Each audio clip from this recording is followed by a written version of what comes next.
Now, Israel has cancelled a Washington visit by senior officials as retaliation for the US letting Israel down in the United Nations Security Council. A resolution demanding a ceasefire in Gaza got through the Security Council after the US abstained from voting instead of using its usual veto. Israeli Prime Minister Benjamin Netanyahu says this is a clear retreat by the US from its solidarity with his country. And he says it plays into Hamas's hands while they still hold Israeli hostages. Let's bring in former Australian ambassador to Israel, now Liberal Senator Dave Sharma. Thanks for joining us, Dave. Look, there's no other way to view this, surely, than the US letting Israel down.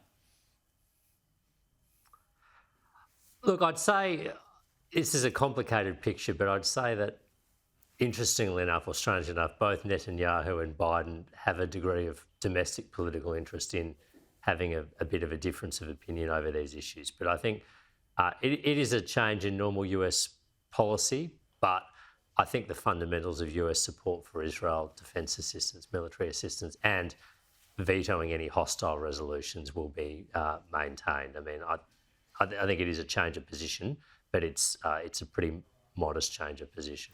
You're suggesting that the difference is confected to a degree in order to serve the domestic interests of both leaders. The point about this resolution is it calls for a ceasefire. At least it also calls for the release of hostages. But how, in God's name, can Israel stop fighting, stop tackling Hamas, while Hamas still has people that it took at gunpoint on October the 7th? Look, I don't think Israel can, and I don't think Israel's given any indication that it will. I mean, I think that the way to stop a future Israeli offensive, the way to stop a campaign in Rafah, if that's what you're concerned about, is to call on Hamas to immediately and unconditionally release the hostages and to surrender its leadership. That's still going to be how this war ends. And I think, someone said to me the other day, there's no point in putting out 3/4 of the fire.